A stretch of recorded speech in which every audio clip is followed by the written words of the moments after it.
Hello everyone and welcome back to Lucky Loaders 15, where I'll be giving you 5 tips for tomorrow's horse racing action.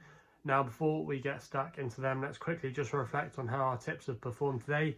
At the current time recording, we still do have one to run tonight, which runs in the Lucky Last at Newmarket. That is my Nap Alabama boy, so fingers crossed we can get a winner there, and if he were to win, it would make it a good day on what has been a mixed bag of results for us.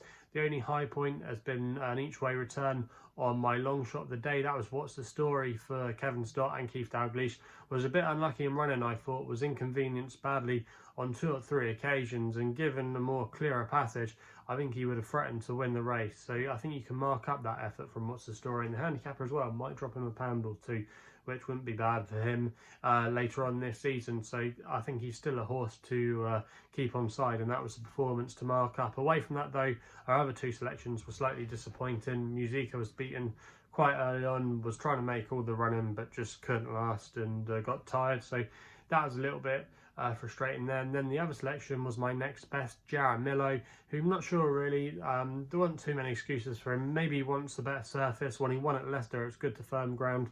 The ground was on the easy side today at Salisbury, so maybe faster conditions might see him in a better light, and he does need to learn to settle better as well. He was quite keen today. I did say that he was a little bit of a baby on my video yesterday, but he still evidently showed that today. I think once he puts it all together and he settles better, I think he could be slightly better than his handicap mark. But yeah, a little bit frustrating with that one, but yeah, I think you might be able to put a line through that one today. But yeah, it's been a mixed bag, but fingers crossed Alabama boy can get the job done for us later tonight at Newmarket. Anyway, away from that, you want to know my tips for tomorrow's racing. I'm going to be kicking off tomorrow with an extra tip which runs in the 2:10 at York, and I'm going to go with Snow Lantern here. Now this isn't a particularly original selection, but I think at 13 to 8 that isn't a bad price for Sean Levy and Richard Hannon. Now I think this filly could be a really exciting one to follow.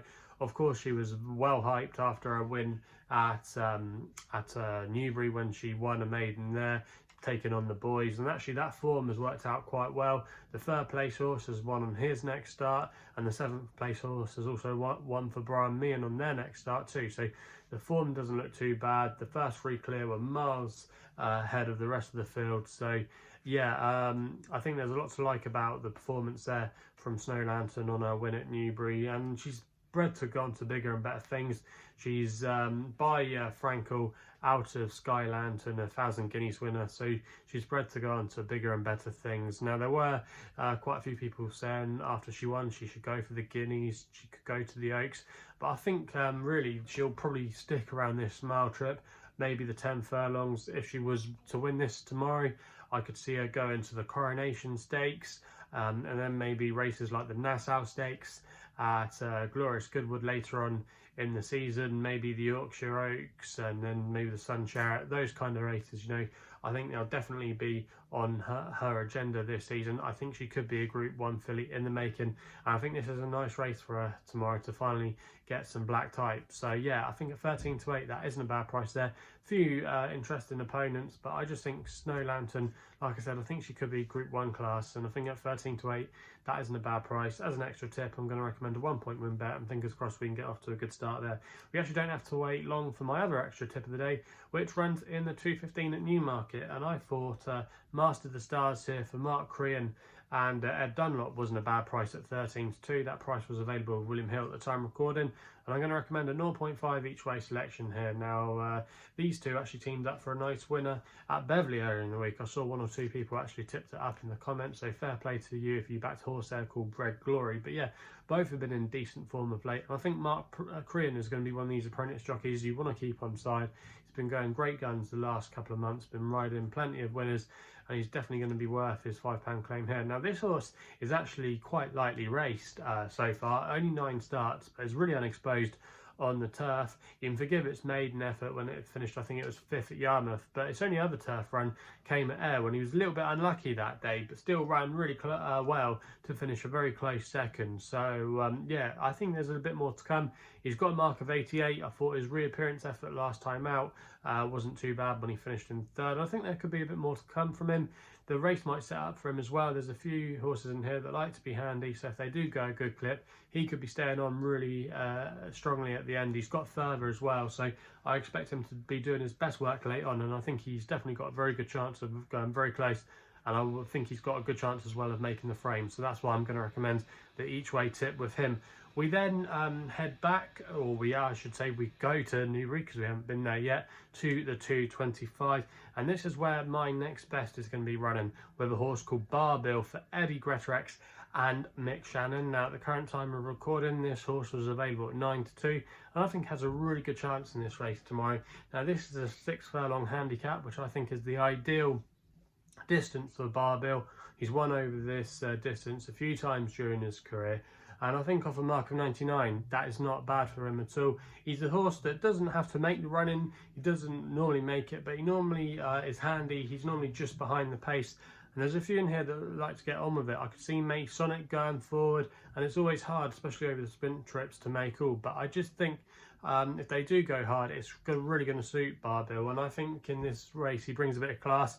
He can be at his very best, a Group 3 listed kind of horse, when he's really in form. But I thought he's got a good chance in this race, and his reappearance effort wasn't too bad last time out when he ran. So I think he's got a lot in his favour tomorrow, and I think off a mark of 99, that's not too bad at all.